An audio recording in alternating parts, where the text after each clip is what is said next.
membe kering gavanyine nyapma ningine beloring tolbe dahata betilin alale mbali je kang mbali muy kang wodongo tolbe dahata le membe kering alingantilingulula ñunu naata mu ne la kambe taxan membe kering gafo ñine ñaama mbaali ko ni ñine belori jali ban na doya ñaaru be daxata ma mbetilin naalale mbaali je kan mbaali muy kan wodonko ndolu be daxata le membe kering alingantilingulula ñunu naata mu ne la kambe taxandi yoy mbaali kooma jali ban na doya ñaawoña mbaali ko membe kering gafo ñine ñaapma ning ñine beloring tolu be daxata betilin naalale mbaali je kan mbaali muy kan wodonko ndolu be daxata le membe kering alingantilingulula ñunu naata mu ne la kambe taxan membe kering gafo ñine ñaama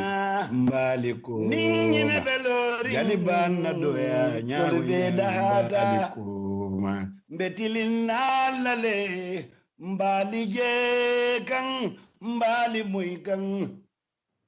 wodonko ndolu be daxata le membe kering alingantilingulula ñunu naata mu ne la kambe taxandi yo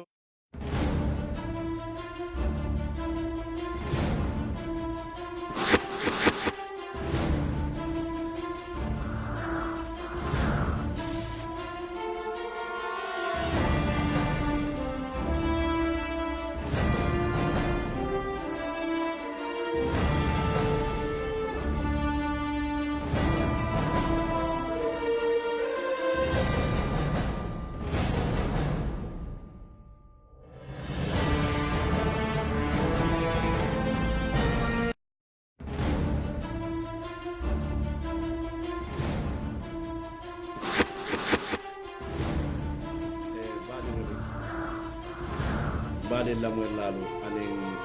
baade beela moɓe dawona koɓeɗen gambia fo gambia e bantala wato fela sita koten wato miyako programme sabayana mimɓe kerin kono gafo miye kaabe fo a fele a wato sita oto mbaɗigol biɗum na programme oto kaabe fo mi yalon ko wolle buloba koma dépense la fannala wala mu supersonics money transfer supersonics money transfer itol bali e banko e bantala anem banko kan itol lamu dinkirade mi yalon ko na lafta kodi kiyola wato lu bela jelo mu dinkirade mi yalon ko ila do ko seniatela bari fanan atol min yalon ko albe gambia jang ka folu bale bulu bang wala fal kunkilen nallon alman lafi kala kodo samanyim banki balito bari wato dola ka kolea bake ramol nin kukota ngolum supersonic money transfer itolla kundalito alse account o yelono jele andu isalla account o fana made nyawali yele wala wakamala dron badi ngolum mobe dawda dron ni ate lafta kodo la manan kunya la kabinin kodi kiyo ban fu kodi falemo itollo mu dinkirati mi yalon ko e ka wakali bari ndalta la nyamin doron bi fanam ba kala wala nyama wala nyinde ko ka programme ko bas nin Mario Tola bismillahir rahmanir rahim kat ko atelo man soti mi yalon ko ayentolu dada bari fana ate ɗon man sote mi yalon ko ay dadar feŋo be dada bari a nata fisamante yale dintol la mi yalon ko amadi dadar fen to maruma bari ntolu konolong ay jonyima tombonje mi yalon ko aya kate faŋo terti amanna da wo teriyala bari a natale kake annabiyo moti andon ayake annabiyo molu kunton kolati ani labandula bari amanna da wo fananna anata murun ka fisiyandi feŋo beti feŋo fen niyata ka dada nga minulu je mam minulu je nka minulu moy anin buka minulu moy anin namirol ka futa min anin namirol buka futa min bari da feŋo dolu bi je ntolo hadama dingol ma wolu long namiro fana buka futela wo kammala baadiŋolu min ñanta wala mu kaman satalla tentu ka jayi ka warandi hadamadiŋo beema bari fanaŋ nse duwan na sabante fureli ye bari kunu nin doolu le bi jam bii ten fe itata toña dinkirato dami ye lon ko ntolu bee be wo boosoo le batu kaŋ pour kata bari saya ate mu fenneti ate bayi la walla mbe duwa la fanaŋ ni ye tara bina sentara kuke minnu fanaŋ ye lon ko itata minnu fanaŋ ye lon ko itata mbe duwa le fo alla subhanahu wa taala se la jaŋo soneya ka folo na kunti ba faŋo muhammad sallallahu alaihi wasallam ana la dimbayalo ana la saybolu ani misilime sabante fure tomaɗo be fo alla subhanahu wa taala se nemo anin kiso ke dundi jannatul firdaus baadiŋol niŋo bota je mbe alla dani la bi fanande na ñiŋ kaabe fode fo alla sen fondi kuwol la min ye lon ko nafa kuwolu loŋ bari kuwo ku naata kela nafa kuti fo alla sen tanka wo fo la kila horomoto mbe alla subhanahu wa taala dani la fanaŋ kando la bayiriŋ ate lo mu mansote manso mi ye lon ko ay kando da a la joŋolu da a ka la joŋolu tomboŋ joŋolu min ye lon ko a lafita ke kanda walla mbe alla dani la fasen be bula la wo kanda joŋolu kono bayiri niŋ alla subhanahu wa taala ye miŋ kanda setano marufo buke filindino jino niŋ setano marufo iblisa naate kota min filindira walla baadiŋolu ite maari ye garanti soto le ko sulu sajimal te filindino la hadamadiŋo setano sako jino setano ñinolu bee te filindino la bari fanaŋ saysayolu aniŋ kalabantelu ñinolu fanaŋ te filindino la ñiŋ kamma la bii de kaabe fo fele ŋa datiniŋ bisimillahi rahmani rahim la fo nsa kunfaano niŋ alhamdulillahi rabbil alamin baadiŋolu ñiŋ ne mu farda kuwolu ti naŋ programme kono walla moo be daawo da lamoyiri la kabiriŋ kaatoŋ fo koy na aniŋ banko ye banta la duniyaa tonkon naanoo to televisionoo ka futanoo daawo da ŋaalu mume la bee bisimila ye alla ñiŋ arjuma programme ton ka fo miŋ ye kaabe fo bayiri laata ñiŋ ne la niŋ a bee keta a bee le be fo la walla miŋ keta wo le be fo la jaŋ bii duŋ baadiŋolu al naal teeri kanunte loŋ paamoolu boo jaŋ nte le be siiriŋa le jaŋ kote miŋ be keeriŋ televisionoo to aniŋ home digital fm bii duŋ baadiŋolu kobiŋ ŋa kankula nuŋ ñaamiŋ bii na luntaŋo ka a be fo bantabaa to wo le be ke la docteur amadou scatter diane bariŋ amadou scatter diane a maŋ ke ñiŋ banko moolu ye luntanti i be a fo la le ko nene maaci bari ko nene maa too moyi fo niŋ ye a tara ite maari i buka i lamoyi radiol la aniŋ televisionolu walla whatsappol niŋ kukoteŋolu amadou scatter diane commin a la profile o to a nene keta nuŋ jaŋ gambia diŋo loŋ gambia diŋo miŋ ye a loŋ ko a tata amerika karaŋo la juuna a ye a la karaŋo kunfa a naata dookuwo ke je kana ka dookuwo ke gambia jaŋ gambia la kano kamma a naata dookuwo ta mansakunda miŋ tambita a keta information minister ti yo mbe wo le to fo aniŋ yaya kuyata yaya naata ñapiya kaŋ ka muta tumarama na ya muta a ya sorondir ñaami ye a loŋ ko a dimita bari alla la mansabaya to amadou scatter diane naata bo soron kono a naata muruŋ amerika kabiriŋ a murunta amerika a naata kelo kutayandi yaya jamme kaŋ pour ñiŋ kamma la torantuya miŋ ye a loŋ ko wo le be keeriŋ gambia jaŋ wo se danno yo butuŋ bii wo amadou scatter diane niŋ wo le be kaca soto la jaŋ walla moo be daawo da ali se na ka alla radio la ana alla device olu bayrin kacañin akonoɓe din kala bake andum fanan komin kaabe folon mba bere fola bi walla wo kamal don supersonic ko ngi tentu ngi jayi sayinte fengo fen kala to fo nsitan na kankular sutungol la nim botana wala dron nin docteur fo setara studio kono jang isaje ko nga kacalo dati walla mbe min kala dron ngata kankular sutungol fo nyaato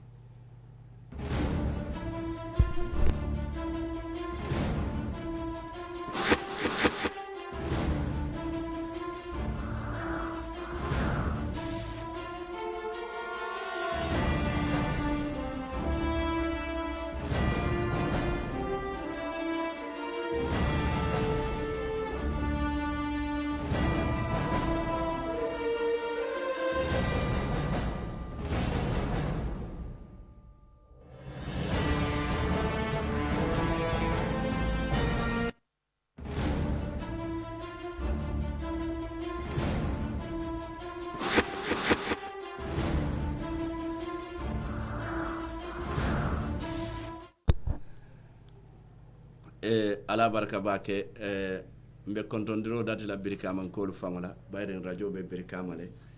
ani west coast mume ani gambia mume be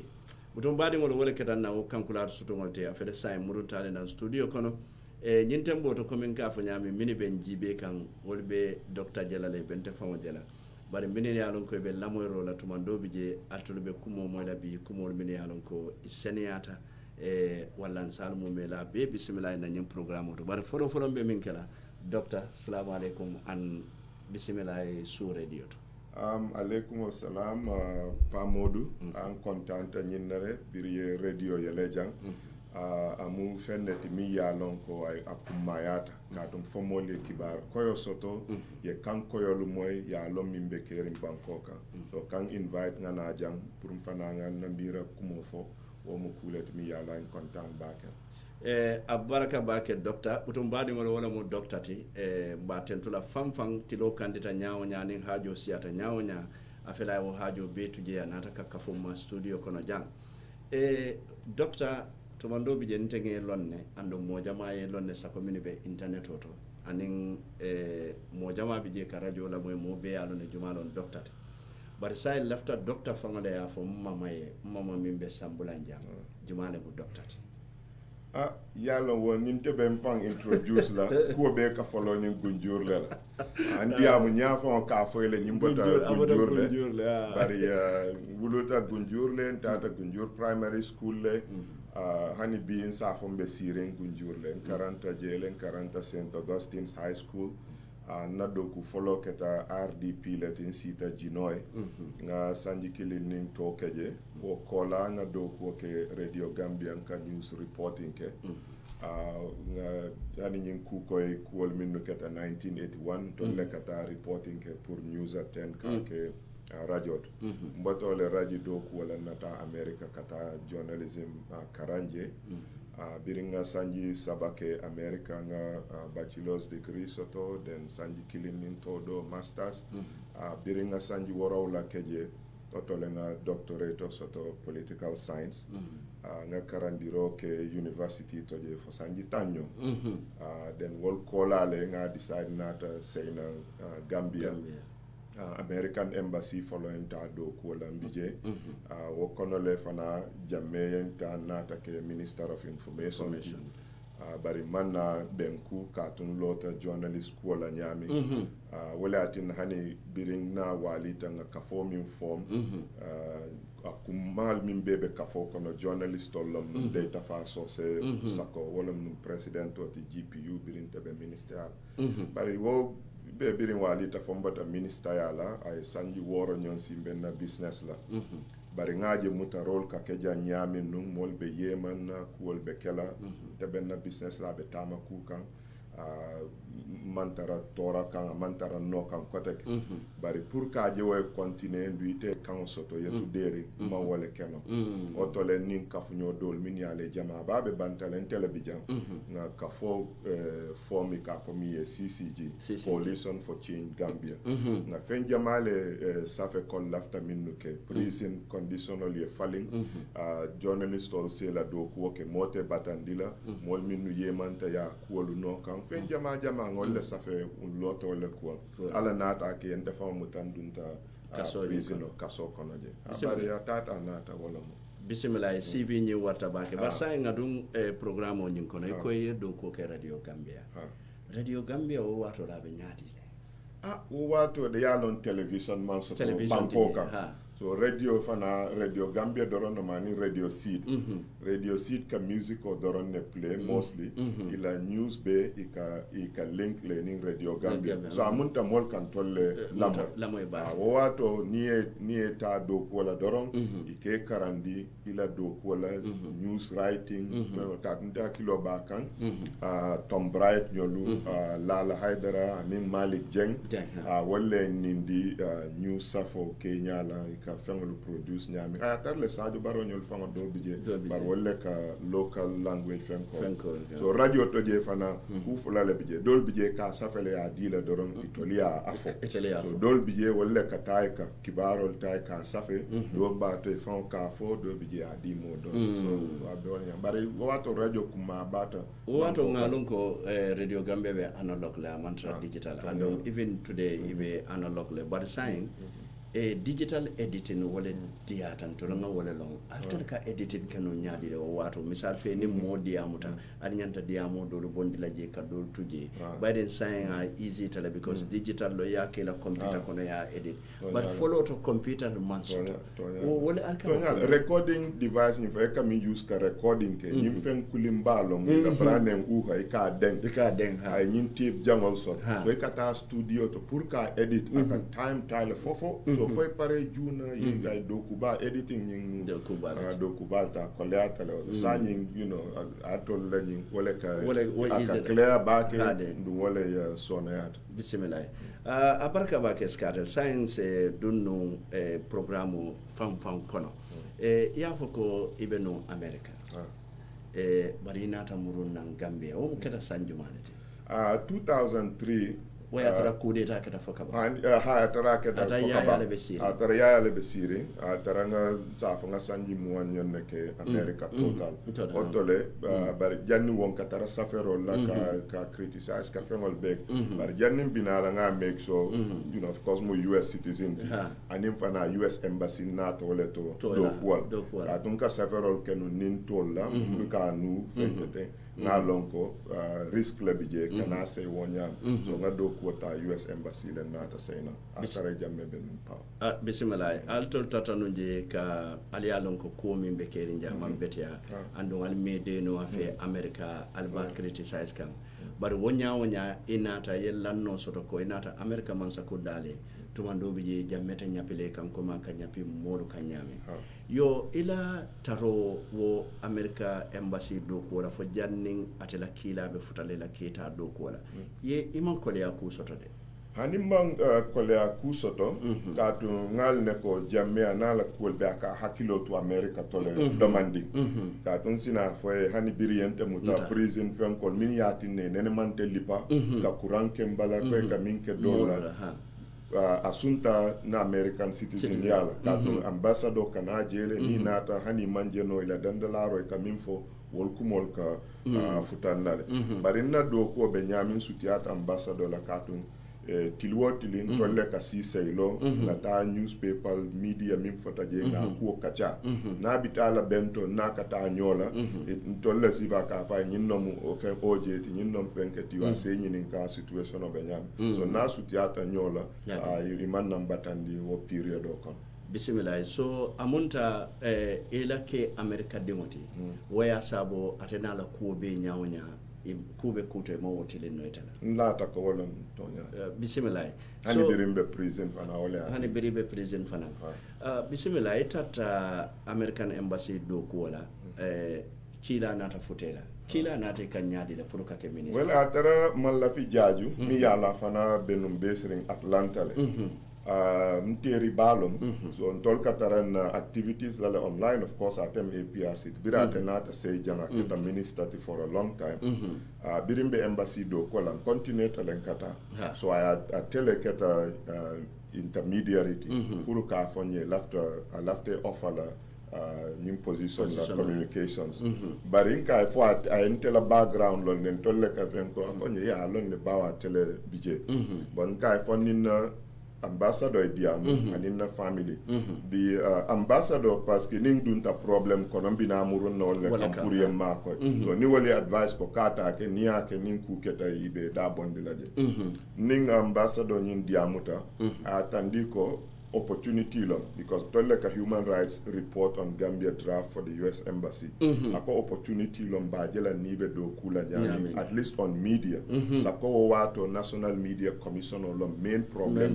Bangkok akon ba jibe la be ma ko la auto nyami hana be kela wati dol na scholarships di pour media fen ko pour sembentin dia be ole kala bismillah bari wala bismillah ene ambassador kachata ene la dimbal fanan kachata min yaron ko ni denta do kola kabiri namna nala ka jamme kelende londola ya fo wali la ba nga foyle bari i jama ba birimbe join la i disappoint le initially ka tu ya jele ko jama ba ni join ta ko jamme la nyine ka fali nya kani jamme fa tante baro tay ka jele dol bije min ya long yi jikite le ka fengol be fo ni ta tay fali so me fana blame ni aje kon katale barinte be kala mo dole timbe fali ngo kala ye tara fenkere nza fo fa ko independent ye headline min kala newspaper ya kejele from cyber warrior to sycophant you know ya wale keje ko keta so wal dol keta ni challenge ti ka fa ni min expect kombe kala minti na kata kana ka wala mo yikata jamme kelende la yo yikata jamme kelende la sa tele kala ala jalot ala jalibat ko nyimbina kala wala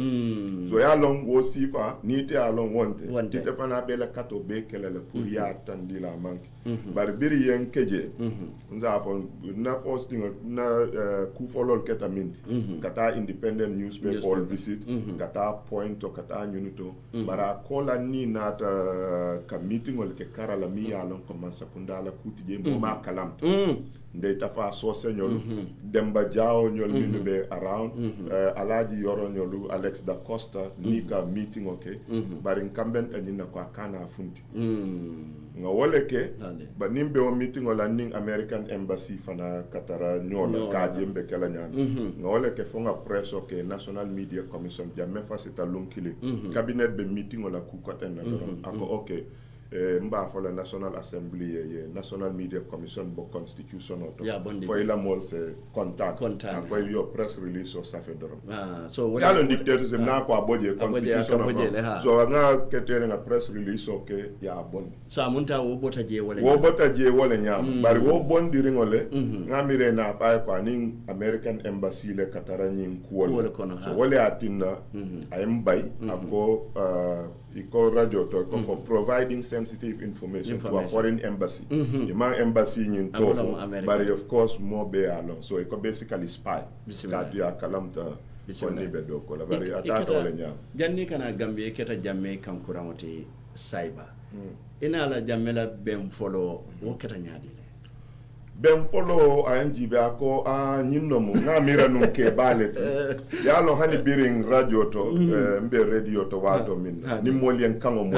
yene fango jebe doari ka ko yine kango be benke so atefana ko ngamira ni ke ba atale katambi yala ka kuol be fen bara banta konye jambe kanyanta janne hani na cabinet opposition bi janne bila wo kuma sifa level amu molete mi yalong ni aje ikoy ko nyinne ka mo fa ke nyinne ka keten do bi je ba fola handi malla nyim ani ka jakalle momin ning mol ka tara nyo bala ye dali fo amire fen ke ta lunkila ko mari ye mandi ite la kolo bari aketa o sifalde bara tara yalon tol meta safero la internet to ala kunyal so nga hakilo tuato anim fana mi hanyindi American embassy ben koma nyami and US citizenship birina bende la perception of him comme la miro atela a falinta le bang do mon dem falinta jele comme yemin fo mo min fela anim molu kadali a fanke mo kendoti andi tebe no safero la kola ila o ben fola ni la wodo kundin kono fo la perception of falinta le well amam falin ko amang ay fonyo kuriala min keta doron ngaje ko aseke a lafta pour ka fali wo wati sutundingo la bira tata fa national media fen kem ko ase ke ko apareta ka fali bari hanim bi bawo ni nyin donu ka meetingol ke walla ke nyaalu anin ka fo ko mo kana lombe minnule hakilo tude nyunu man tulullo nyunu man fen wati nale wato hakilo tuta fen kere mbe dewri hani kabinen katara jele ya foko ay kudeta ke nyami udol min ka ke banko ka ni nyin sojarol kilin sita dora ay bundiro ke mobeja so wolbe katara hakilo kono le bariya bismillah doctor mbe wo kono iketa minister ti ila minister ya kono de haydara fata woldo yo information o receive nyaadi da ni nin jamme mo ne kacha woldo ndun sa fo e fana ko suto janning de haydara be banna nte fongole na simanta anin saiben madi la mofula anin te enin joma simanta deida fam okay. wala tan nte ni ko min soto ni tema ba sen be balori aba aseke sedot because namna fala abe fala lungo min na kana mutala American ambassador fanantata yala no Senegambia hotel exhibition ole soto je Saiben Madi so mod lamin sane abe baluri ne sane wole be Saiben Madi do kola ayeng invite then ye data fana invite nte sane Saiben Madi la official do monani tollenga domoro wo lungale fana ay editorial o kala newspaper to ka foko nga katol mimbe ke media ye murundi kom yeta ya la last editorial o jidala newspaper ay min labamo ke janna be fala ako nga katol mimbe ke government sa media karola ya appreciate le kende ke bari ning jamea kumasi ka okuol murundi koma nyanta resign to birin nasi tanka ko ye resign kumo min fo fen ka konye mbekela nyaadi le on principle you know wala mun na position ako bari mbesila la min na wala ko nite resign ta binamo fela nanje wala katana kachala wala na biringa ya fa atara wo suba bengo le nyanta kala July 22nd square kame Makati square then fajaro nyinga Radio 1 George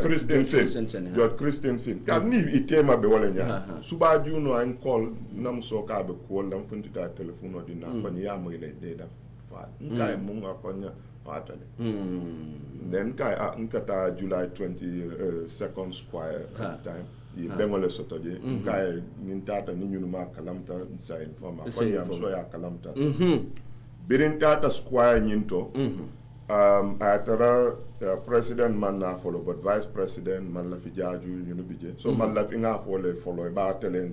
kai ko yamira ye nga information of fire akonye then afo vice ye ni president na ta me ba te fire nga for vice president ya akonye na ta you know will be keta ko surprise that of course akonye na ta mbitale te famo ya fire jamena ta dunnan doron tata foy bari mi yan surprise wolum atemang mulum coming shockta wa surprised na fa nga information soto nyun na koy data fale akonye nko ajel alkanyim press freedom ko min push nka al push back you know ne freedom o di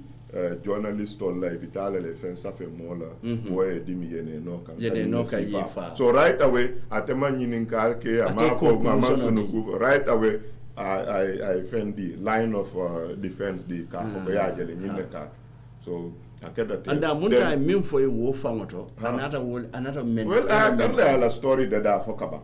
to akor ya jele ni nyin freedom ball di mo me control ita fen ne sa fe la mola kuoto ni si final ay woko bar birim bengo bantate doron ay kumandi akonye yaje lafta contribution o dile la usanga fen koni bari isina a political fen kendi so man comment akonye okay 10,000 fele isa dinye family la onte nga pap sen kumandi nga explain a biri nga for jamme a reactor nyami nga 10,000 le dinna of course government nga mirantele dorong hanita pour katano bemoto because ni teba be nyami then of course nyinga Minister of Justice at the time, yes. Sheikh Tijan Haidara, Wobula Tanfe Tata je, na 10,000 or di papsen, la nga explain ka afela telekonga di, and of course papsen ni family diamuta, ya decide ka keep, because, you know, momi nyama to aka kuwa beke, ani ka murunda la sina problem. Sina problem do samana. Bismillah, work keta deda ya safa ko resign. Nying deda nata bang. Yo wol kola be mojama komandiro ke ko nyanta resign na bari na resign. Sayla bayo keta moneti. Well, bayo keta yalon deda la farming jamela problem aning media amam bang what ha so waleto ning la meeting will ka continue ning American ambassador then of course American oliele ambassador falling in that ambassador doming fena fortunately wofana graduate at University of Tennessee le fana 40 dami because ate graduate o meta bariba University killing olom we na tema bamband so on continue to wole nyama ka jibe be minel kela pour ka fendolu bondi wala meeting ol kono ay information also to ko nyinka information le di American embassy so na te kamfata aka sif amin kele batulenta de Nigeria ka ta some African ministerial meeting to yenang fire fatu kamara nyolbe around le se kese do brilliant fire te fa ma kalam mbi jelen be meeting olambe Gambia represent la Nigeria you know African pem ko to mol kan text kan call ka fonya ifele afon news to jam ko ye file bari be reasonable deal later like 8 p.m. Wato doron nente deuta because ko ye fire te ma kalam te mimbe ke comme the reasonable deal le nyato bari biring 8 inata 8 o'clock news sit inata for basically come pilot man worry okay ko nga fo nyami be sembering American embassy la nyami ambassador call wole nyama akonya situation on moila akonye nkoy kanana nenkai hankana akonye nyanta ena akonye two reasons killing natare mus pilot ko minfu ote mun tolle la spite ntolle nga lonka tambi mobet be lole koma ni manke spite ntol nga lo manke oto American citizen ole accused falsely ndu ntolle se lono wala ka ntolle nga lonka manke tonya so either way na to birin nata fon ka yaay pour yaaje comme bijan mamuta bari few days later yang kolli ko ne danku nan NIA so birin tata NIA wala later din ka fo yang file then after 2-3 hour interview ikonyeta bant ni la hajo bota biri bota nan na gide man report office ko no so well birin yala kanyanta weekend of manta office to barimbe around town kata dulas to mobe kanye dami because na newspaper headline and obe man sila kase no man sila man se tendum be continue la US passport obembulu from Nigeria ngata pass obembulu bari nata biri yang interview your call be you know yan samban na office ngana personal item on bondiji aban biri woto ni ma haji soto ngana company set up wala nyam for data for 6 years wato lenga nying so 2005 le fire so nying arrest kuolu for CCG woka 2011 so muto manken na do ko CCG fana ye tumi men na wolom nyenti ko e pareta bankole destabilize kam kajam katu ye tisatol le dada tisatol men yalo ko iko dictatorship nyanta banna Gambia jan so woko le ketanya di lafte do mon dim fonyo well ya long 2011 wato April akanyanta ka fomi yenu Arab Spring ni tata Tunisia nyolto banku kote ngolto ibeba kata kankela dictator bondi ndunga ka kenyami modantan ne kana ye kuo kumasi you know as dobija is nyapi volcan man sakundala dan na tambo ka tinna mobe ka hani ye na fa bondi biri wobe kerin tol ngaji be mimbe Libya mimbe Tunisia be dula kote ngolto nko mo nyole ko ntele be Gambia be jana bari ntebe wakilla nole pour mfana nga fen kumasi jam so nata ko mira kende ke nga website olke nga decide be thousands of t-shirts le print la pour nga fengol commence wo nyama anim fana lafta radio la ka tu yalon jamele media dominated na min fo doro ne kamoy ni radio mi fem fo amal la fi minde ko soro donc comme be la fi la radio la mi yal hanim ba kala Sénégal dulal to mol ka la moy na tata fo ngo bagazol sang ngo bagazol samba Sénégal ante fana yalon bitangol mu Sénégalais leti na kata fo nga Dudu Wadje apply wad la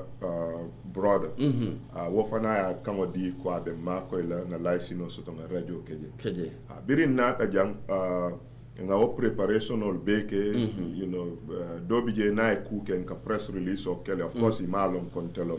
nka to do use ken di hakilima at the time nka use nka fengolu publish bari May 25th ya lolom African Liberation Day ate fana koloma la birth date ye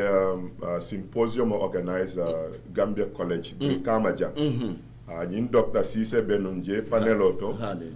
Madi Jobate bije dafana bije ani mo kotengo so ko may ñin natal Jamal Keje Sékou Touré Kwame Nkrumah Nelson Mandela ni fengol so diamo beta ta jama ba wali kelo min ke la bankol to foy falingol nati la mol ben kata nyami bari mol be ka jam fa Gambia ko ya mol so wato la malo min kata fo silo le je ta yeman tambal nta beri nata je dia mol koy niaje ka molu celebrate ke la kumol fo mimbe la banko kan lota wala le ya fo ristaje woni nata jantol be South Africa fo lambe fen America fo la man hani jam fo den woto le nga Gambia kumol fo je nga reaction o je ka foto nyami ngaje ko mol fasitalam so e bebe silare so instead of nga plan min ke pour ben na tisa jurumolu thousands left all print la nte excite danko batu nte ba commence la sign nta to wala nyama nga joro ke pour 100 t-shirt biri ya dada mfangole nga moto tankata ka ajanjan dulal to mfango nga doldo bara tata fotili saba nani ngaje bika fenke nka dum kata restaurant bari wobe modol bije ko George Christensen min banta ko nga fa ni ka mit nya ba ko la ni man koy de ñu la ko graw tale ñu fenke te hakilo tu fenke te bari wo wato you know ni minu be kering wo la do don ko fam fananga fenke ja but of course ya fa nya be t-shirt to ko nyanta dictatorship bondi la Bangkok so lumkilin doron benn office ngaje mol nata kat wo wato la t-shirt to bantale fo dol bije fa militaire role ni la uniform kanana nje alman t-shirt dol so tom ka dit so biri ngaje ke kana nani dol nata na ni secretary o fa no brikaman kolti inata konye nate tele ngamire sula ka t-shirt dol bar wata tara plain clothes mol nata na ikonye han tolu 1 week nga panelo ke be nyingi la malo mimbe nyin ko koma ya kabojane ton koy han telo ikonye ngata so cool start wala so biri tata ye charge birim tata first ikonye nyin pour que silandi bafla ku balum nyinti yemin ke tenin ten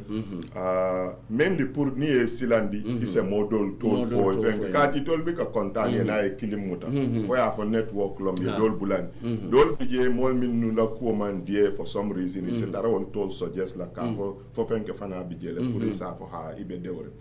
so e konyen be charge la treason le la nin sedition biri yo fon de ko mo t-shirt o mo se mo charge wala treason so me la muta fending ko silandir ko la so o fama ya tinna mbika son ka cooperate because nka ka ofale pour ye fenke ngamuta ko ben sambale le en charge nga bail post nga fen ko bail fen o fen nyini ka hani ben na fen na wafula mbe o post la no bari birin ya je man cooperate nga ko landibul hani kayto to ni ko la tribe ko man tribe so mandinka kajen kon tamal bulali fen safe na fen citizenship na mun kaje nsa fo ko fulobe kaje America na ni Gambia ise insist pour ye Gambian kaje ban ngalo ni Gambian kaje oto ni American embassy lafta kananje sa fo no ate fama afan declare Gambian bari wo kola la kilendo na afanye ni te along ibe problem o min kono ibe cooperate la because nin tol botaje inin group do min be deal la walma luwa kulo bari wo ben tuta insistere so ye minke ye muta wala tilobe den labango la biri ya decide ko ñi ngalum bita soron na dula koten ko nga tani la office to la pour nga ta evidence gada data office auto ye kaytol ta ye fengol be ta ni murunta no janni be futal office auto be ni moto kana tambita ni ka abdam ye traffic light la traffic light kairaba ko ko mindo benna ni kon lolo gas station auto na kodo di alla li fensa ilota atara moto koma yente bula tema nyato drive obijani mo killing biri lota mimbe moto nyaato tata ka jio sang mimbe na left la nga kodo dialan kay bari domoro fana tawsan ajita nimboro entiling American Embassy edundaje nani mandum yembayndi ni na bu ko ridi bajele yembayndi suut le bembala bari tolni la fenkol kambayndi mol be wal jibe ka kera baje yekato bizire ta telephone sutiata embassy bala yena muta bari wo fana ay be wuru la sache bari ni ko sache fana ko sache biring itata fo bala yemuta donc bari ni te dunta jandia ko ya fontol fonga ta asylum nyini yes katu yela ko penkendi kanate ba fo la ye kule din antondo ni dunda embassy to te findela hani abanta embassy konon dunta abanta ngalo ne nim futata wota abanta bari mom futano je do non dasa tan ta tele fa bala bari wo fana yemma ko nyami ya lon katarela ko no kanka reports ke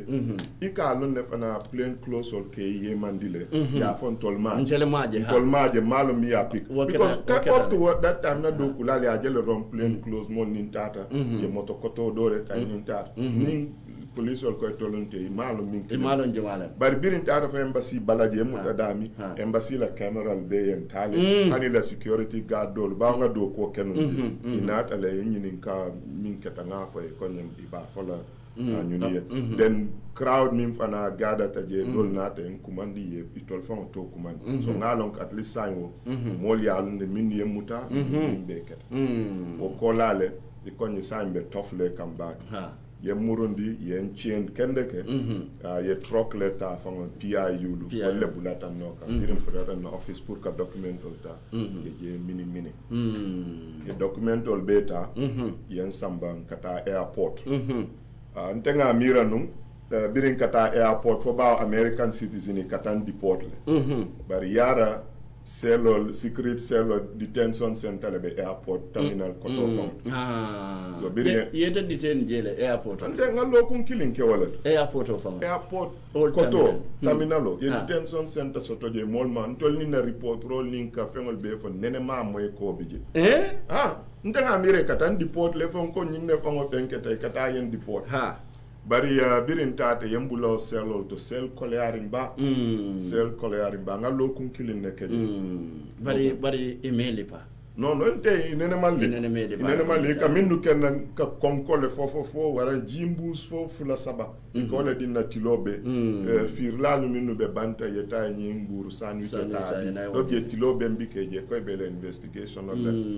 hani baso fo mantara lari peren kolong nkalla wale kam ye nyinji kabol keje ka sumuna keje sinya kilin tilole ke funtindeta kamoto utije fentije tous en samba o use nga dum kono susulalu king dula beto fofofo bari wo wato le fana freedom pandere nyolu ya safe ko yem fal akola le nata o long of course ya keje ko fatale biring presso warate kam because US embassy ya fonye ko la molki dula beto police station of beto bikanjeno wo biring nyunu ko fatale ye nata lunkilin dore mbondi ni motola secretly en samba Kairaba station o del londi je do GRTS nata pour ka tandila ko ma fa bi janne biri yo okay otole yen soundi mile 2 nga suto kilin ne keje o fana birin tata Baba Job nyolu lang nyolu fenke mo bebe kumpari mine ket ya may nyunu pareta demonstration ole ka ibe kananjeje do sina yen so hakilo ba kan Baba Job ye domorol ni fenke Jamal Kina lantom boy Salibaso ni tasabayo di so ni bi je oto kan mobile ka ke kili dol you know ngor fenke dol nata sardinho sambani and all of that but birin prison official ol ya je ko ngaw suto kilimo min ke je mol kanan kan fe suto fulanjang birin mol ye laale doron yem funtindi yen Samba Bambading ye Samba Joshua mi ya lon ko to total isolation te prisoner ko ten jele mote diamula mote na kulon yen Samba biri yen Samba ye Aliou Bale bondije ya te murundi wala mo kilinti wo mo kononto ye minu fa nga mo ya te telefono le mutabulu ya li pale fo bina fa ya Samba Bambading so ya te bondi yen te dundi wala na kari woro la ke wo Joshua Bambading bismillah inate la kiti okay nate isorong wo kari woro lo kola le kiti o kuntuta then yen sorong ko en sorong siole la anin sanji saba so sanji sabo ka tunga government o command dictatorship la sedition ko molati then nsio ka tun ko ngaw masakunda bondi wolom treason so ile lanye nyo kan sio anin sanji saba treason okay bismillah ka cool fast forward do bonde bari lafta la ngafuta bi bi min kono lafta ye 1 minute tay nyindula do explain luma minne be o mo kono to faala be no mail tour ya kalamuta nga kalamta janni wobe sila birenga announce ko momo be death row be faala nte birin tata prison for some reason nyim molo especially minu be death row e ka fanyele te be bulala ko alka ko nyal sifal kana janne be bulala so wo i be bulala ya tinna mol kana min kete la fenkete ke la kol fonni hani minu mu jongla ti sina ya fonni he ntolo nga ni misa ke nga nyim be ke nga nyim nyinke saya nata nyin na laba so biringa ko be falale ntenga decide ni wol dolo comme Lamin Dabo ya lo meta ja mo be lo anin Aliou Ba ni wol tata nyokan ka list ke mo min be because oto mo ma long bantala mo je le tata nga safa tata mo tan nani ani mo sey so nte telefono bembulu maborinje mail tuje ya no ya afero bi je ya no ba jurun ko ka fero hani mbi tata na profile to ni adi bebe na selo kono nga selfie taje nga selfie taje ngati bari minketa of course nte bata no Minister of Communications and Technology kuon kataraje so mol ka sila minna ka fa kala moyle ka fenken tanga lo mawol no foni moya jebulu aya fo i hotele kano bari bi ka fen trace no aning bawo la jofa na doya ta o mol famo be batari you know ni ta fana pareta risk tala ni ejo bina fele no ni adila fana nin surprise visit be kala na yalon fo mol inform prison warata nyaan itol mo kilo le kana ya yolendi janning wobesila bari dol meta jele fo man fel long technology kuto katu meta before Gambia fo be cell phone also to dol la me bi je wala nya don dol min labanta nga advantage so to le kanin you know ko dollo don tengana iPhone 4 leta na ka fo min be banta CC jinde ta fa so senyol yale ata fana baya so fero min ke de da ko to fa boret nga listo nyin be ta nga text nga akia ni Skype la nga abe kia bari momo be death row nga number deal comme number 1 to 48 nyin kamala nin kando be kere ititale ko be type ku ninga ka 179 you know 6 whatever ya long ko mollo that we are telebe type ro kala kari confirm ka fo nyin no ndu labanto le kala nga je follow minister kana mo kotengol kana ibe dani rola jikibije ko useke barbirin Senegalese finance minister natana was atarle ila foreign minister tamata at the time birin wonata manson na jela you know I kuwa be koto fotolem fana silatana bari suto kilin doron inata yen na dulalu konkon yen modol cika jana ke wuru kangolu moy bari ntela selo be damina be dale bala ka bo damin confinement kafun so momo be tambila nsa jeno len se kama kangol moy so lamin da bo ba te meta ja jelon dunga tele ma ko telefono kenyal a lon ko telefono bente bul biri futata tela be wurle be nyapila kay jolol ke a data bari bira futata fontela palantero ma fangola start ka wur woy amadu katam faale ha ay woke den nga commencé ka jibe roke ngaje ka modol minnu be sam nga aliou baje nga jammeje kata samba jajuje abubakar ya boy ka famille bu yak mi yalon ko mental problem wo malon fon ka be jel wodol be ke lol ke le fenke be sambala bar wo ya te bonlo ra bala ken sama fon be la ren bulate no kama malon fo ñu be wurla fo malon kan nyama tolo mi ko abale fo fa wala dundije mar han wala family fen ka tu ya lon ka ani wo condition le fo bira dinde bari woluta so ntana mo sey leje ke samba den ko ñu ne ko mo sey biring lamin da boy wo wuro kem fo silatan ko jambe warari nyami nga ente to wuru so ni ya samba asake na murun na kajibe mini atina na yeto wuru so nko bawo telefono be mbulu janning ibinala fo e kuke fana nga use wakilita nga use nga na musole follow call nka e kontebe life le mantara on death row so mantara execution kono bari nka na telefono destroy le nalma moy fem manken then nga US embassy fana contact consul ni nga fa nga minje all of that then nga telephone destroy then say lole nata mo ko kononton jango tabara samba ya lo musol la section on do jela auto le prison officer mi fo nata ya idolbe kumbol desan ka tu tolu ye ñunu fa nyaaw nya ni la tin kolealu i katale fo ni dalike tolle kibe so la kodo la fenkete at some point ke jele ko mo so e tolu de faro ni dolu kumbota je so killing do bije fo nga remember ba fo la jamme mu monster ta ñunu faale then I say lo to confirm it nate la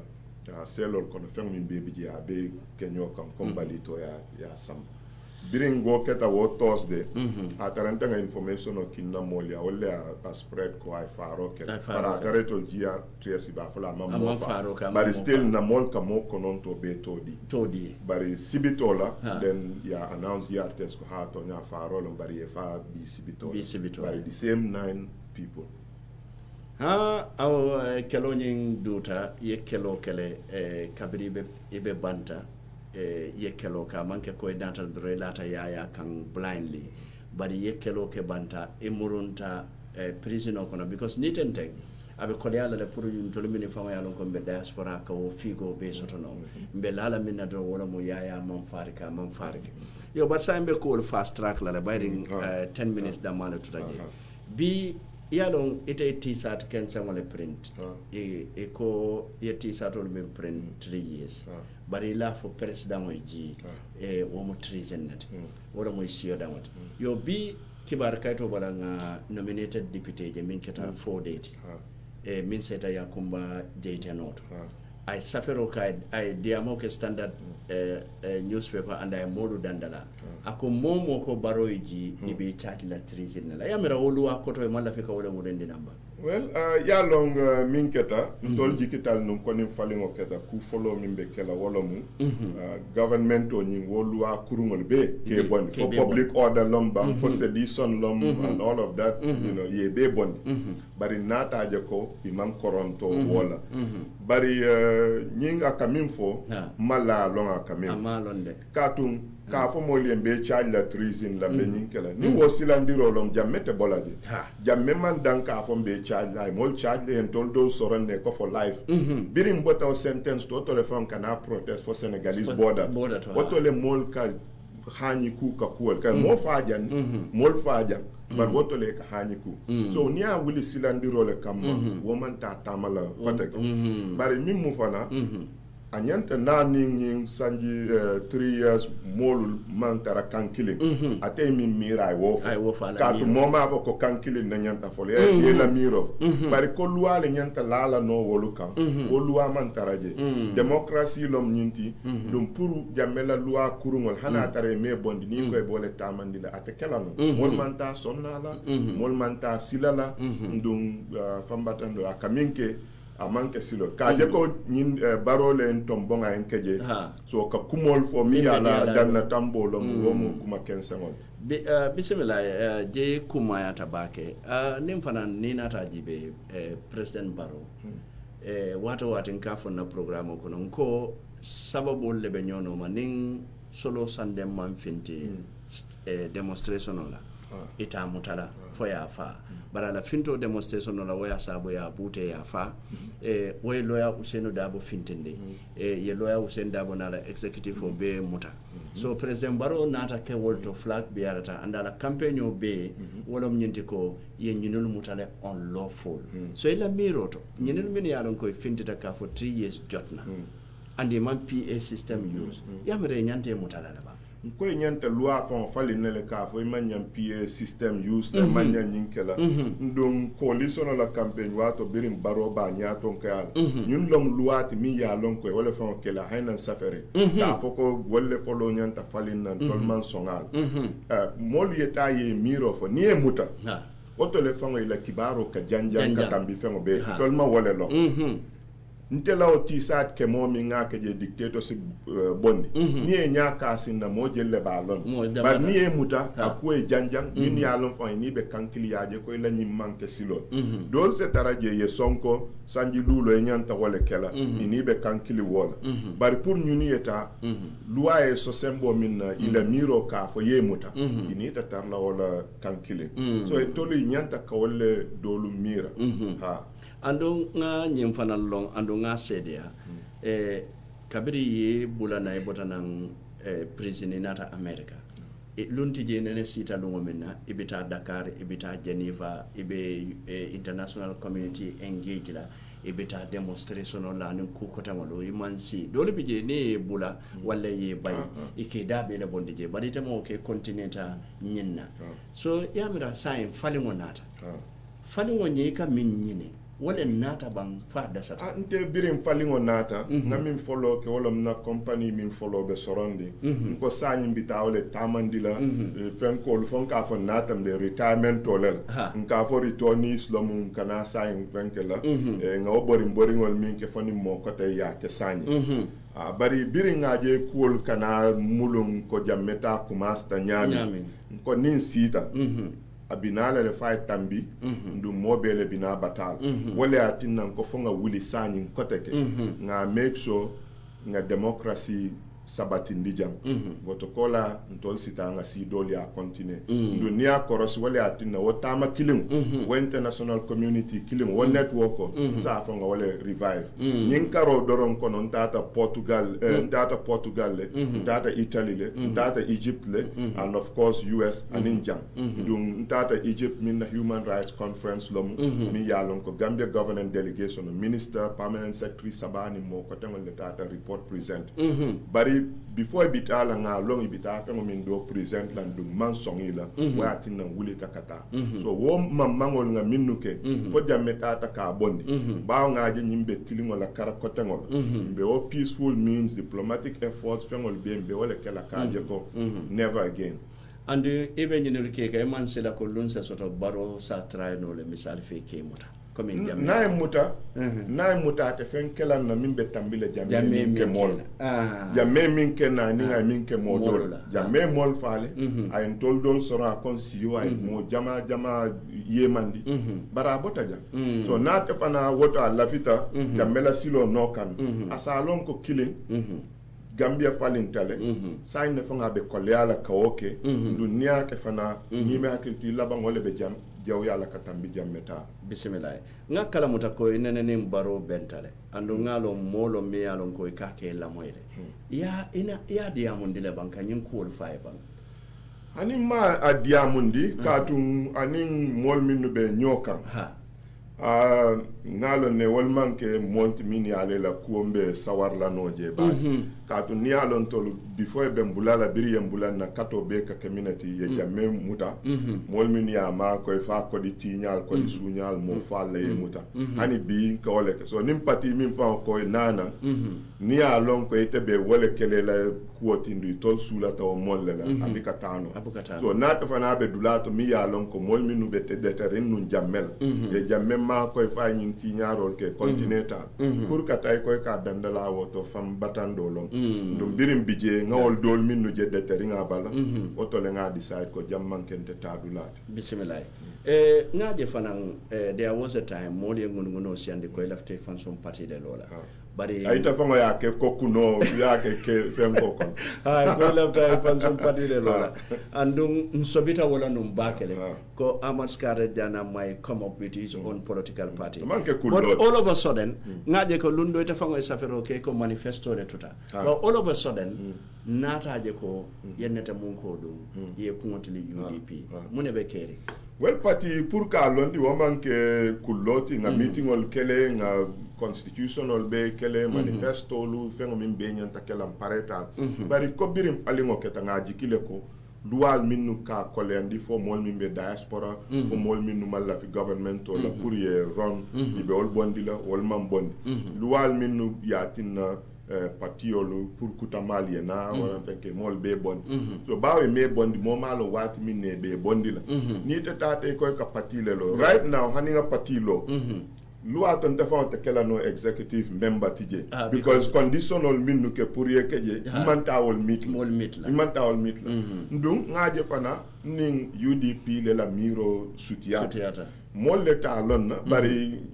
inteni ka communicate le for a long time ning parti dol fana but particularly dol nimbitalan trips la overseas be positional minnu kala nga fo nyinni no matol fana mine mira civil society ngake you know wala na before be benkala at least na letter laba from Useno before ba mutala kan sawar ndi ka fenkol ke ngo publish adingo haina asa fo birin sanji jelu koma fenda mimbe jana man nyolon nun nene ma mit na man ke sign ni ba attack le ba fa fenkala ka safe tani bibi jan sa safe nin dumala nka fa ka kato min ke abe jana fatia minna kata keyboard to kamo attack wala easy ta na minna so ya long kom be koma be fenkala be hain ya long messenger ni min ki ani sanji jelu katara so ni la kol meta nyoka ni keke bila campaign jang kombosa dolle fa kata ka diam be ala finance committee so naturally jelom dulati sitano dami anin biring nata fa before ben hanin na party fola na mol dol abikole ke be tonrin be UDP le nimun na moti so na ka attack malum be kala wal nata fa ne content nata bismillah wala ke bismillah so nyimbeti ate nyim mention ko ni la party famolo ite keno la executive vote so when nyintandi fanan ko nyintemboto ite keno la executive to UDP so mune be kele reaction to those critics mininu ko flag biara nyino wole si UDP wote malong lual be nyami katun ni keta lual man fale ni lual keje hani kanton bon kanke executive to fango sani atakela no katun nyanta watol min be kala jam fen ko wolte mitla no so manta aninte fana fango yalon tol ngan network so ta civil society ni ajen tata no Egypt kata nyunu la fengo contradict katun be civil society ni keta party le executive ti ite okela nyino because ifana la lual me so pour ka di party but is a no party supported ya for more member but once him executive what it so ndefana pa ma manke hanina advantage pour ngake executive member ti sako fen ko tan party to nsetara program killing la mira killing la doku killing atara do bejan bismillah finally la fa programme conclure la menesa jangan line yela wala mu gunjur famoto gunjur karana siata bak andong minulu fintita isiata but nata jibe gunjur is the most affected kabirin falimo kata alhawala Kenya la nga kala mutete famo lo bata ko doctor ro kata ni diplomacy la bar wato do lite ka nyoboro reke kanya pi pipe lu ka pipe lu wuto because of ali ajere ko diamu jamale keta kuma bonoje yal kam minna ko diamu wolbe la ko la katolo e fanyo sai malon fo environment ko lo fo isoniata la ni mune fango e motivate katambe wol nyaato is it tonyi no lombang fo ya kenyinne kama ke la sate defend yalon to kuwo wonte hani janni wobe kala ni tata wikipedia yen to kebe fengol beja wala mutonya nte bi fombe bola banko ka ngafa mbe radio gambia le na do follow ka high school nka news di radio to in english oje nyol ni bitalete no andum fa nam politician o tinum kombosa so to wonte bari inte molti mi ambika fo moli altali demonstrate altali fenketen tinte fango be jana america yesa fo demonstration fa keta atlanta le fo new york fo washington dc isa fo mbj na keta brussels isa fo mbj kana london as well so janto fana biringi environment cool keta funding kel fango le a kuota ko ba ko no kan ye deadline o di nyula nde koy ni me la deadline o meet hana tol man nan te fango bital wolen samba lote nyaat ndu ngalo ne fana ni tol damamu asake kuol be kala le mota kalam tala nimbe keri bar ngalo ni mutaro be kala ye muta ente muta man sila mutaro bar ni muta wole batin na kuwe janja moli alon nimbe keri wole adem bar sign ne fanga a jawya kuta ka dum biri ngo pipe bondi ya kejele illegally man sakunda fa na ta je ko to nyalom de nyuni e min keje manya kala je fango le a keje so en samba court le doron kan na time waste bari nata murun sanye fen safe ka fa ko sign also symbol la le pipe o keje ale pipe so pipe o murun so wala na sign na kamfa man ke chinese wal found follow le sa fo illegal bar sign man sakunda le isopuri ya keje ka pom so na problem man sakunda le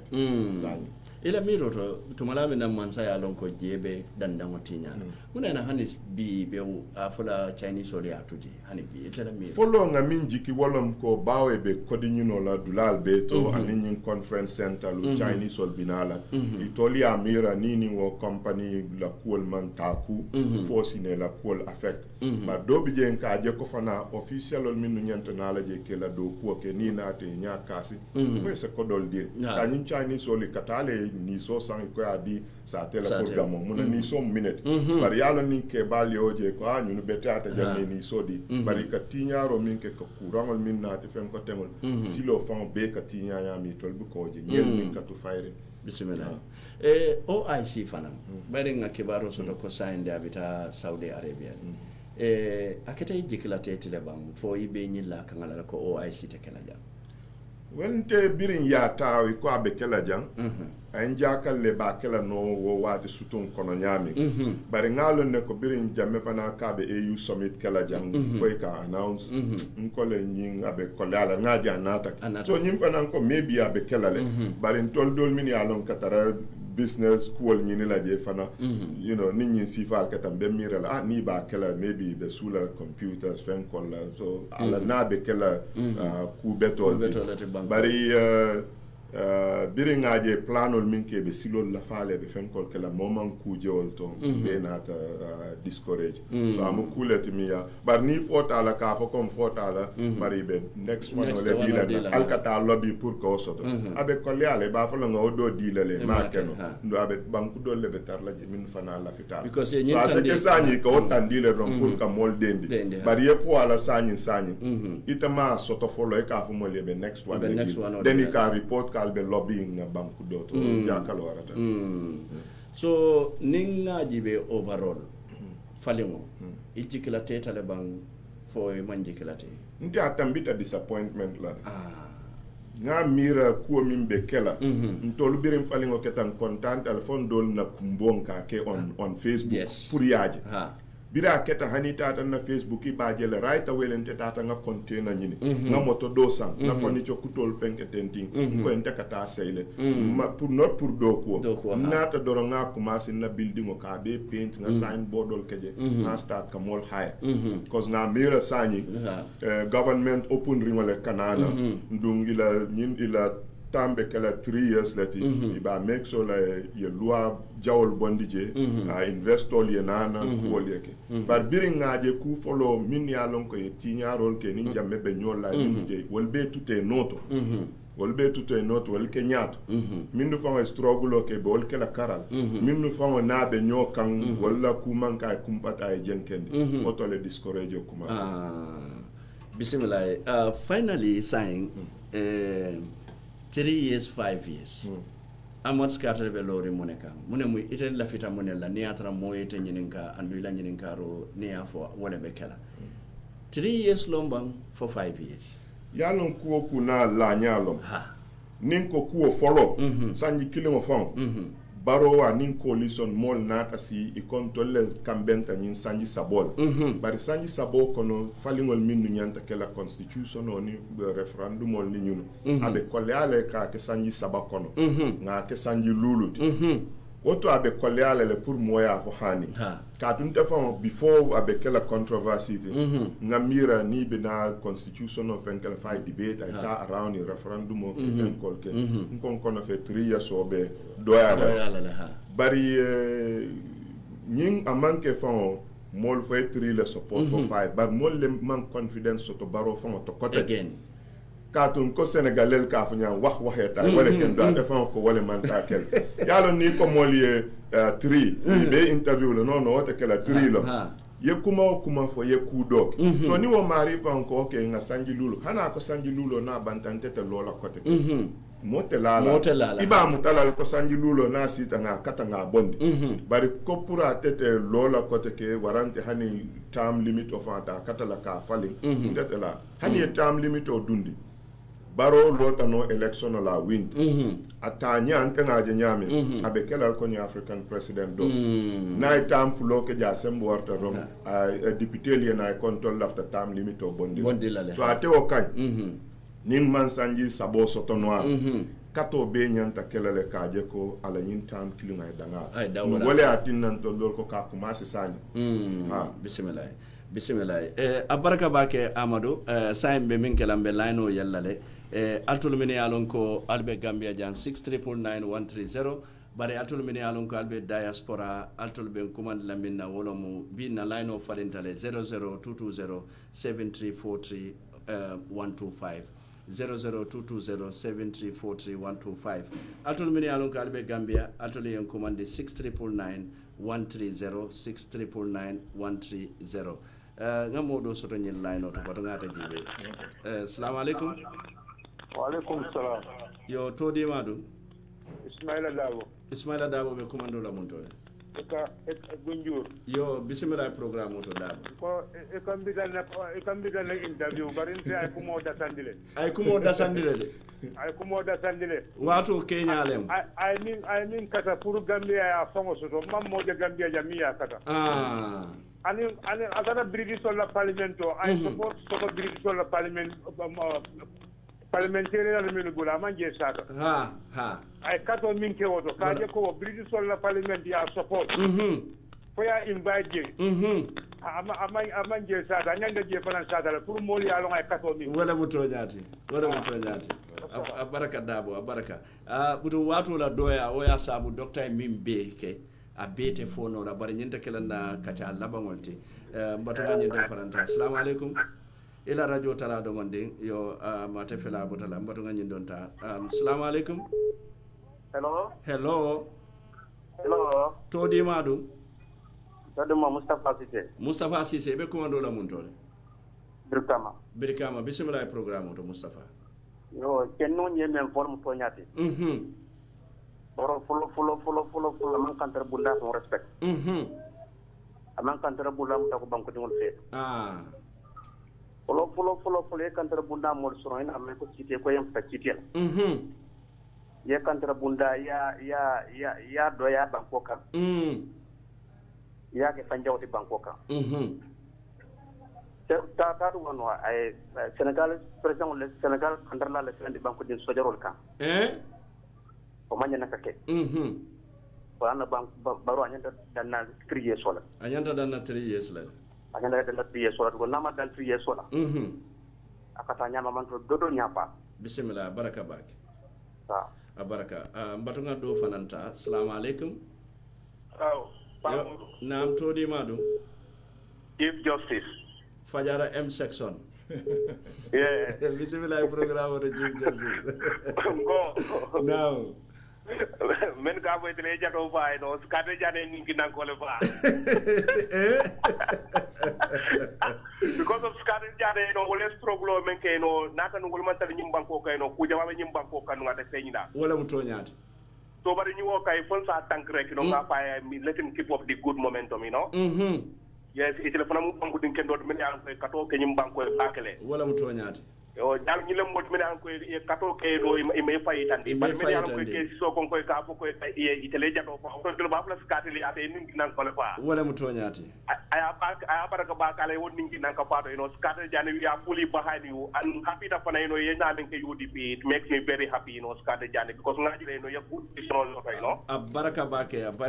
yeah man, keep it up. Baraka, thank you so much. Baraka bake ngam do fana soto ñi line auto ba ko fana jibe. Assalamu alaikum. Namu. Amadou Konte ñafa ko madame Bamalem. Madame Bamalo ya fa so. Afa ko na molle. So ñaare baby je ibina ñi lungal ko nani ala sonde. Bari me na wato kalam tafan. Hanata kunun ko sey lole doro. Ite min kete o be fala no radio to. Wala mu toñati. Defo la be fari ne bari min sun kala fatale mbina la ni radio to.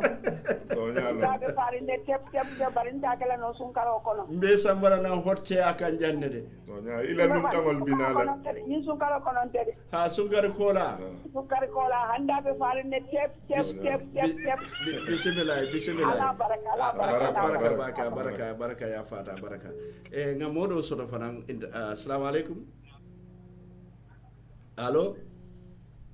Okay, photo wala bat ngamuru nang Gambia la line auto jang. Assalamu alaikum. Yo e kam wulendi do wonde todi madu. Usman nyadi. Dumbuya bismillah be komando la mun do Usman. Farato bismillah programme kon. Aha ila radio talado monde bismillah. Pawa nyane ndimo kono gameno le wani ko la na tena do go na ke badin public. Because ne ko jini ala baro ni usenda. Ni le pati kurukuru ne ka badin public. So ni mo pro ke madam ndimo kono ni ko da ya ko le duwa kay rola. Bismillah. Wale sada no. Baraka bake mo kenda baraka. Assalamu alaikum. Alaikum assalam. To di ma do ani be komando la mun tole. Ibu jaaju skal kondo ñi bak ibu jaaju daslami. Ibu jaaju daslami. Way mba kondo na. Abbe moy kanne. Ala kato kay amon do kumpa. Alhamdulillah. Asiya long tulungalong. Alhamdulillah. Aya sima jar kendela. Amin Allah. Masalli ala Amin baraka bake. Mbato ngani donta. Assalamu alaikum. Alaikum salam. Yo to di madu. Modu Keta be komando la mun tole. Newtown bismillah programme to Modu. Amod. Namu. Yamela Gambia non ko tel tamu Gambia tay. Iko fo yamela tel tamu Gambia. Ha kon tolle tamu Gambia ko. Ani de. Jumal tamu fodi. Bay buka ya Gambia jubi. Hanga ya inde de. Yo ajina de Gambia ko Gambia ka jumal ya fa ala to mo soto say. Ajubedro ni dada wasiro la karola ni dada masdo la karola ni dada tope na karola gambe non ko manyato ndesan ha amodu mbatata de bar nimbe president la mo fulantel gambe tiwol fonte si la ngam fan calculer nga gambe ko do jubbe ba ni ko mi plana baro dron no baro e son la hajo be tinyal marché ko no jubbe marché o tentati itara dawo da nata ko business sendalo monya ne kabalu di gambia do ba fan sunna ma foto wala mto nyati ali nga longa ko di jubi ali kana fo baro ko do bi jembe fintila le fawl nga am ko fay ya baraka baake baade do manke do ko mbole mo fala de be mbul ko na ne o kinna fo nga be ko iko be komando la mun tole tele di Newtown da baraka baake mo kende mo be siare. Thank you so much baraka. Assalamu alaikum. To di madu Le Omar Dabo be komando la mun tole. Babylon. Bismillah programme to Dabo. Ako docteur mba kondo nala do ko nyimala. Mo kende. Ndolta jono aba jono. Anu mbere fona tento mbe kondo nala do ko nyimala. Abaraka bake.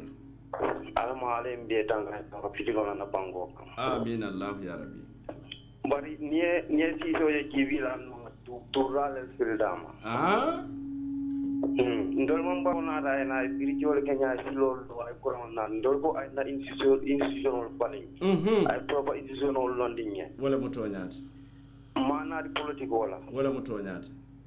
baraka ba ko baro ay campaign da men na continue da atola bismillah ya baraka ba ke mo more 5 years of 3 years of wala okay baraka ba ke baraka mo kende mbato ngani ndom faranta assalamu alaikum. Allo yo mbe moy kan ebe jumala ma ni be commando la montole ndela lamin be kol kan america lamin nyaadi lamin sawal okay bismillah programme to lamin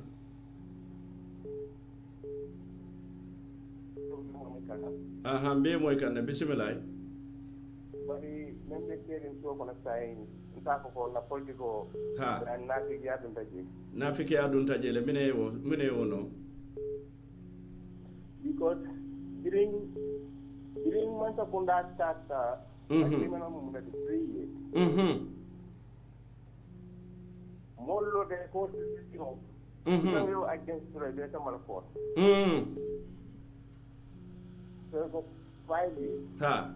mojumale wo fo mol tofo mojumalu allo UDP kolu moto fo jumale wo fo let's come to the point jamu radio le tay clair mo bela president baro de yes la kala décembre supreme court jumale wo fo yo sign nata akabe sambara kitira bismillah abe sambara kitira right but I'm not about the same thing. You know, I don't support us all. Many are very close to the party, even the party spokesperson. What I know is 3 years putting time. Y'all knew what you in a kind of point. Okay. Number one, I think it's not someone on Bafoka was very, very unsafe. Birin dabo be nyim fola ya programme on la moy leba. Okay. anin keñinen kamin na jeejaabi nko keñinen kamin na jeejaabi de nko fo biriŋa baa fola waato min na ya programme o lamoy le baŋ iya lamoy le baŋ a ka fo waato min na niŋ mi ye baro kotiri ye saabi sambala kiitiyo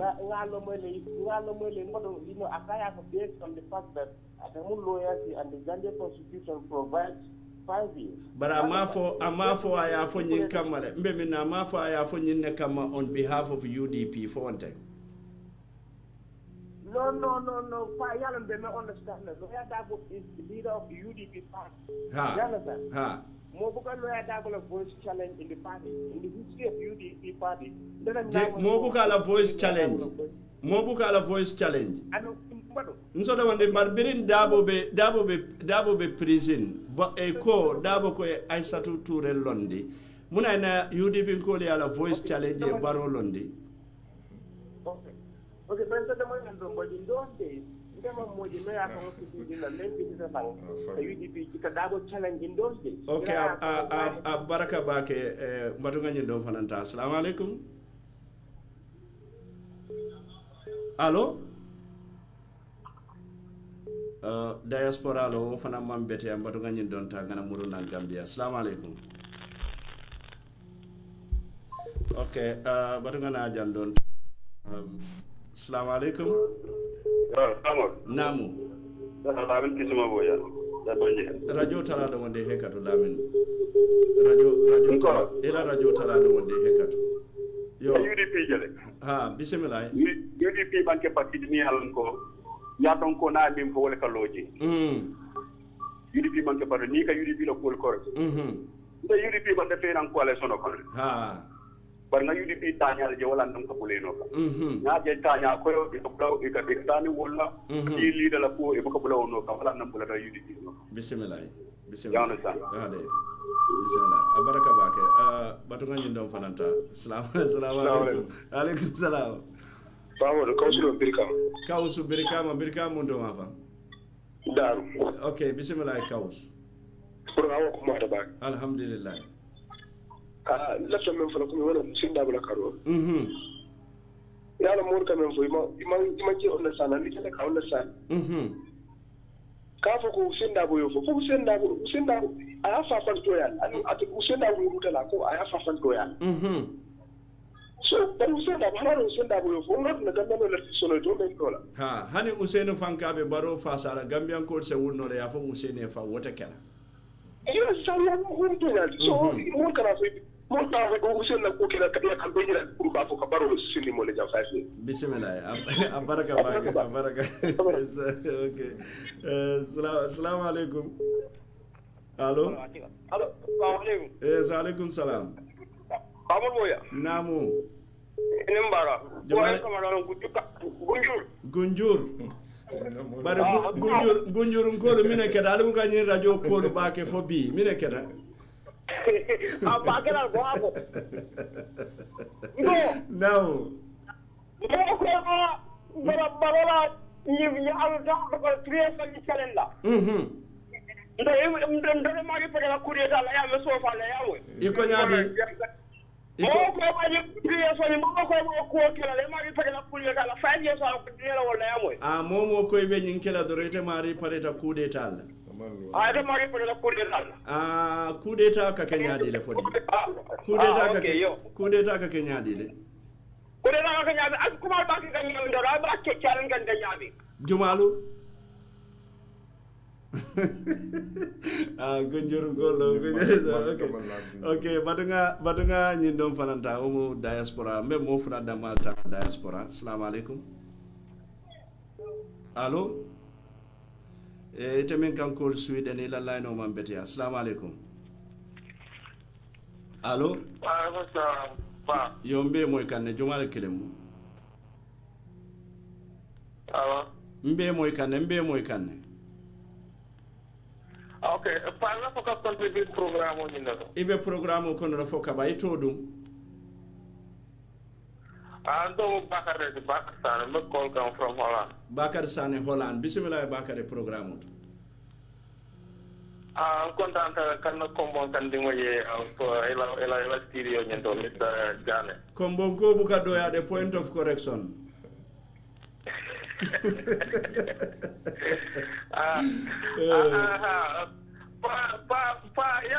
Sometimes when I know more, especially Colombian America, they come up for fighting so back and prove barrel continue. But where on behalf of himself, on behalf of UDP, movement that can deal with stuff. Wala mtonyati. Yalo kumo akalla moy le no abakato mo akalla moy la parce que jambe dingo ni kabira mo le do ke la moy fongol do ke la moy tulo do wala mutonyati ya tonyaf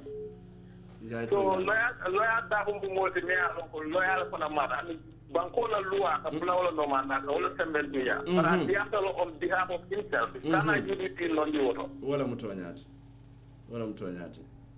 Mimi sajane kona nkondo namba tendo lamba la naje no ana UDP no mola mati me al kona ngati unification no samona kombola ni stress ni kono me al ko politiko no bimba kono bismillah baraka bake mbadi wato banta fereng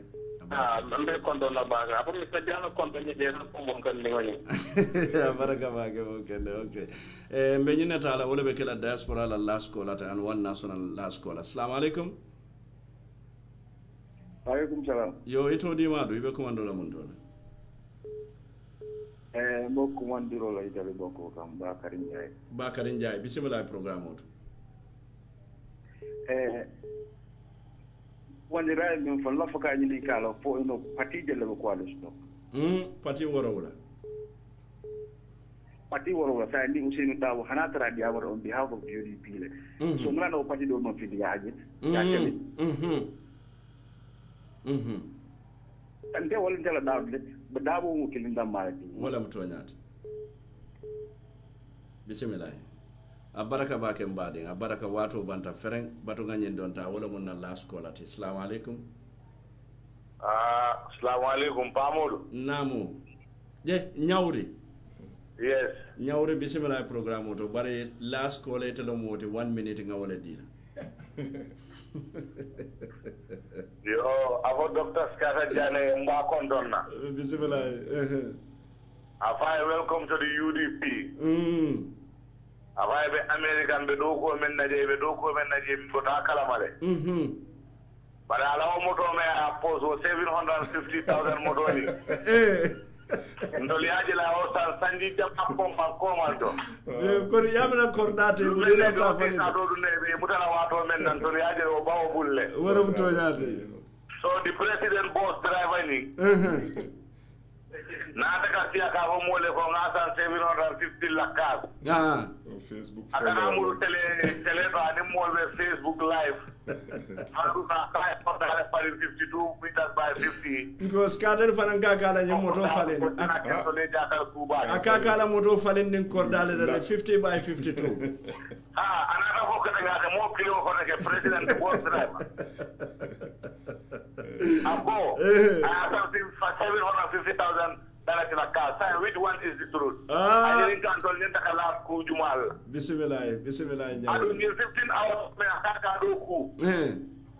ay mura 6 hours ke boso kono say president the boss that tomorrow ke wajuma la ke ku wajuma saka tino ama ojin ko tolo wala mata lari yo kawala wato banda fereng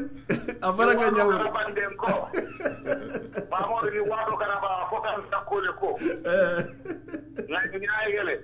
wato le banda fereng ni banko ka wo mu repetition of member anu jang adu nimma hakirodo aba solo dun nala adun do tasonna wala jang ko ten ka ate nola bismillah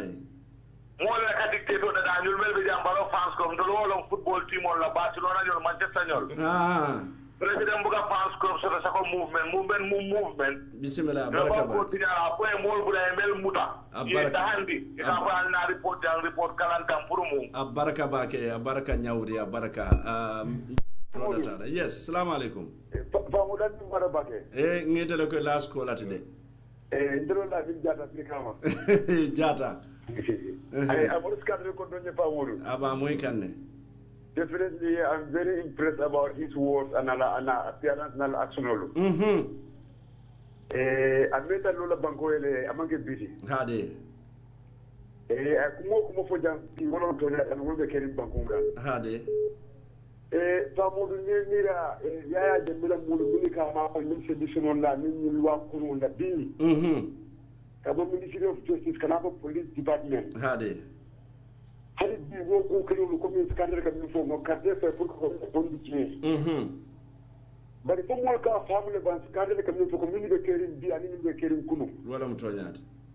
muna anga ñone ne gula o bandale ko mo le struggle ke ka make so pour ya de me bondi ci ni bi na struggle ke nya be na ko hadi ya de da ko ka se de flash ke ay fa ko de mo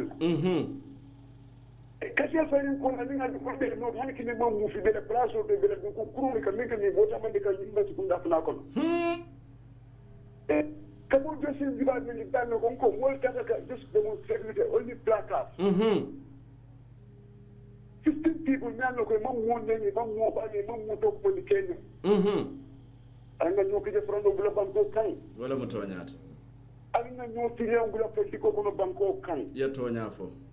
ni man ka te ana buru ala fo na tike abuni mo le banko kan politiko ko no wallahi ni kida mo tiri no de bringi la patio boy ni tira pari de la patio mo leji ko ni ko la patio de ni election ko le mo ni buru biaje ko patio man ta ko buru de ni ma buru mo no kan so patio boy ni ko la de nan ko patio boy da kan wala ka fa ada boro na ni be kerinde wala mo toñaat na ni be kerinde baraka wato banta fere bari ni ala sonda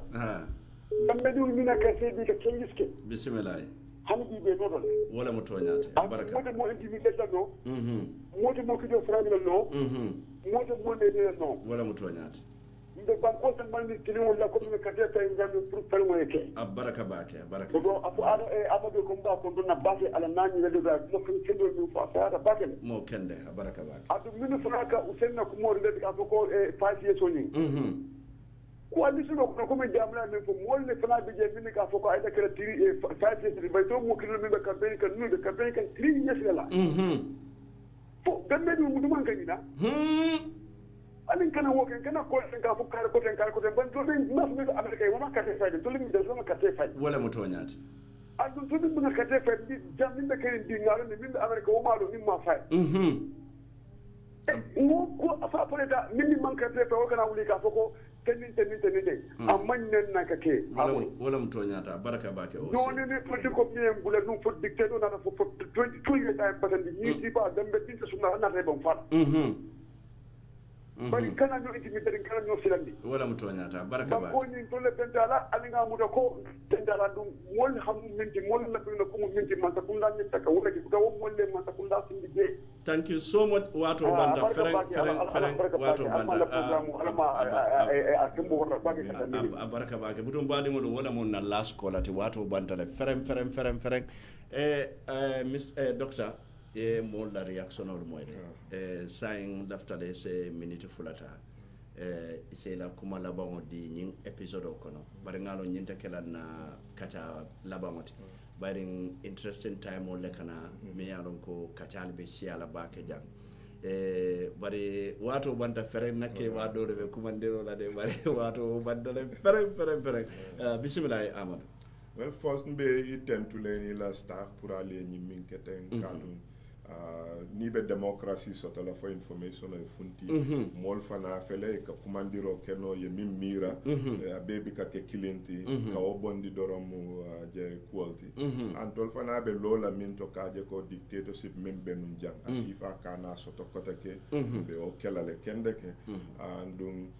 mobe bi katara kankile ni ba kele balon na le dol binala le be femal fayle nyaatu pour ni kana wo keno baren tol dal to lale be continuer le be jero min kala wolom ko moli kanyim banko kan balia kana ke masakunda fana kana mol la femal tinya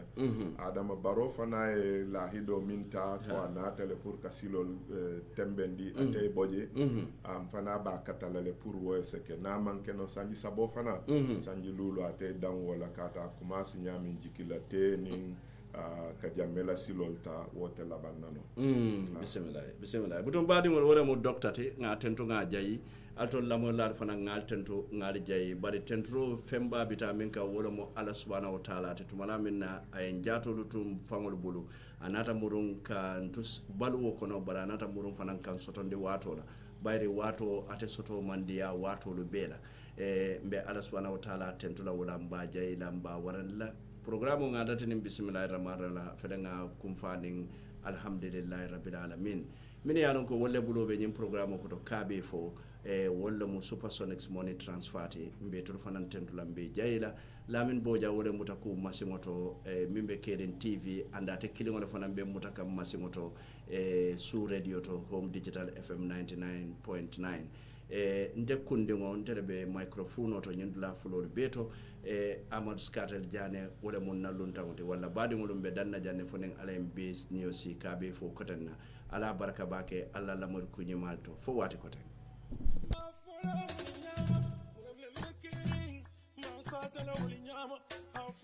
butongo mbadi ngolum be mo be salamola ato na kontongola mbafuna mole ko tonya fo tumo sita muna ko bono mu batiolti bari nyakulu malo kalero kono mu ba kunkolo fangoleti kuno dampa na singo me kuno na fa kuno yo lonne butongo mba fola anyanta fola nyame butongo membe kering mba fola wala nyama membe kering ma fola wala nyama muna membe kering yo ma satala wala nyama muna membe kering ma fola wala nyama muna membe kering yo ma satala wala nyama afo pamodu muna sata afo dunia bebe la mail afo pamodu muna sata afo dunia bebe la mail membe kering ma fula wuli nyama muna membe kering ma satala wuli nyama muna membe kering yo ma fula wuli nyama muna membe kering ye ma satala wuli nyama afo pamodu muna sata afo dunia bebe lamwe afo pamodu muna sata afo dunia bebe lamwe Tonya kumodunda dumbuka munkari bande yataye muno kafinyo yataye Tonya kumodunda dumbuka munkari bande yataye muno kafinyo yataye afo pamodu munasata afo dunia bebe lamoy afo pamodu munasata afo dunia bebe lamoy nko nte baba blood nko membe kering nka fo la nyama butongo pamodu afo membe kering kantung kuma mun ni siringol tide ni abula ka bale wale oy membe kering nka fo wale nyama